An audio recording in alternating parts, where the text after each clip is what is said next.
Modul kali ini adalah pertanyaan-pertanyaan yang gue sangat tidak rekomendasikan buat kalian nanyain ke ChatGPT. Pertama adalah pertanyaan-pertanyaan yang tidak etis jelasnya. Lah kayak kita kalau misalnya Google sesuatu yang aneh-aneh ya. Jadi gue nggak rekomendasiin kalian yang aneh-aneh lah. Contohnya apa sih definisi aneh-aneh? Ya kita ngomongin sesuatu yang berbahaya. Jelasnya jangan kalian search sesuatu yang berbahaya. Ngomongin kita di ChatGPT, di Google apapun itu pun jangan. Diskriminatif juga jangan, melecehkan juga jangan.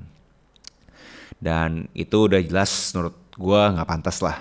Dan gue juga nggak rekomendasiin kalian terlalu umum atau ambigu gitu kan. Kayak ceritakan sesuatu yang menarik gitu kan. Kayak sesuatu yang nggak ada konteks sama sekali gitu. Karena di sana kalian pasti nggak ada gunanya gitu.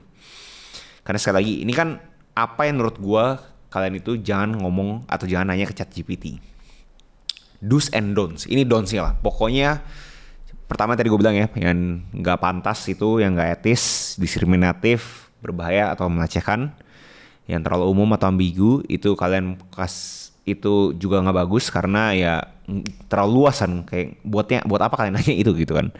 Terus atau enggak kasih pertanyaan atau informasi yang salah atau menyesatkan gitu loh. Kayak contoh mungkin ada orang ekstrim kayak gimana caranya gue itu dapat keuntungan dari Ponzi scheme. Itu kan ekstrim gitu kan ya.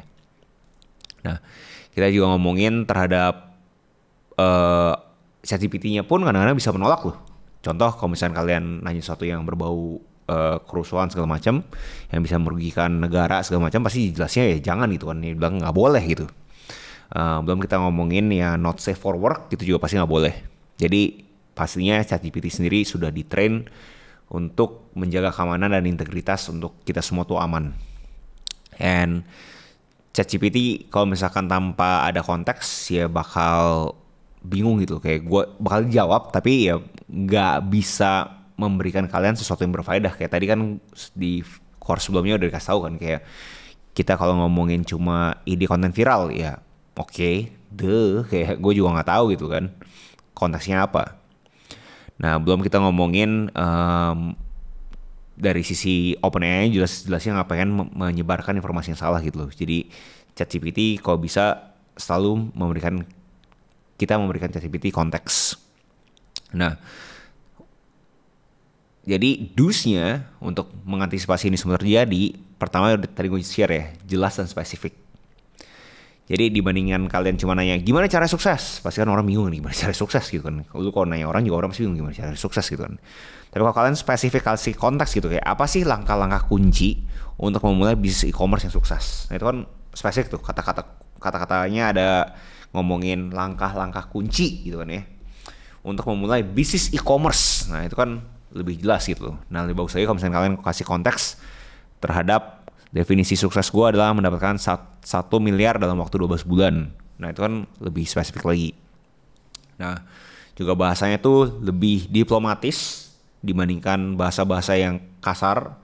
Contoh kalau misalnya kalian ngomong gimana cara manipulasi pasar saham, ya ChatGPT mungkin kagak bisa jawab pertanyaan itu gitu. Tapi kalau ditanya apa strategi investasi yang efektif untuk kita bisa mengoptimalisasi keuntungan di pasar saham, bisa dijawab.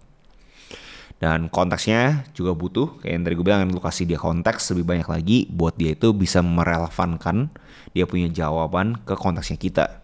Karena gak ada gunanya dia bisa jawab tapi kagak relevan sama konteksnya kita. Justru itu poinnya kita bisa ngomong sama dia lebih banyak untuk dia bisa memberikan kita jawaban personalized ke kita punya keadaan. Nah kita ngomongin contoh ya, kalian yang di industri keuangan, kan kalian mungkin ada yang coba iseng-iseng kayak cara memastikan keuntungan besar di pasar saham itu kan pasti terlalu luas gitu kan ya. ChatGPT mungkin juga berasa kayak gue nggak bisa jawab itu karena terlalu luas gitu. Nah dan kadang-kadang malah memberikan indikator bahwa kalian itu mau mencari sesuatu yang tidak etis gitu. So itu kenapa nggak direkomendasikan untuk nanya-nanya hal seperti itu. Jadi pertanyaan yang lebih bagus adalah apa aja sih faktor ekonomi makro yang mempengaruhi pasar saham saat ini. Nah itu kan spesifik gitu kan, relevan dan kata-katanya diplomatis. Dari situ pun kalian punya keuntungan, si ChatGPT paham lebih bagus dan akhirnya bisa memberikan kalian konteks jawaban yang sesuai dengan konteksnya kalian. Karena kalian pengen tahu ekonomi makro yang mempengaruhi pasar saham saat ini. Nah jadi itu pun juga mengurangi resiko mendapatkan informasi yang salah yang menyesatkan juga ke kalian gitu loh. Dibandingkan si ChatGPT ngomong aneh-aneh malah nanti bahaya buat kalian juga kan. Dan kita ngomongin juga medis gitu kan. Contoh di sini kalau misalnya kalian pengen tahu sesuatu obat gitu kan ya. Contoh doang yang mungkin agak ekstrem adalah kita ngomongin kanker gitu kan. Kita apa obat terbaik untuk semua jenis kanker? Ya pasti si ChatGPT bingung gitu kayak apa obat terbaik untuk semua jenis kanker? Gue juga bingung jawabnya apa gitu kan. Dokter pun juga mungkin bingung gitu kan. Karena ya nggak bisa spesifik satu kan. Tapi kalau misalnya kalian kasih konteks lebih bagus lagi, apa saja metode pengobatan terbaru untuk kanker paru-paru stadium awal? Itu kan spesifik banget gitu loh. Konteksnya juga udah cukup. Nah keuntungannya ya berarti kalian dapat informasi yang lumayan akurat dan relevan ke konteksnya atau kasus medis kalian. Nah kualitas konsultasi medis dengan informasi itu pun akhirnya jadi lebih meningkat karena kalian kasih konteks yang bagus. So do's and don'ts-nya nih. So di video ini, di modul ini gue cuma mau kasih tahu do's and don'ts-nya doang. Jangan sampai kalian itu terjebak di mana kalian berpikir bahwa oh ya udah gue ngomong apa aja, asbun aja segala macem bisa mendapatkan sesuatu informasi yang relevan. Ya kayak gue bahas ya, nggak bisa plak-plak gitu aja kalian main ngomong ke ChatGPT. Kalian harus tahu konteks yang bagus, kata yang diplomatis untuk memastikan ChatGPT bisa memberikan kalian juga informasi yang relevan buat kalian.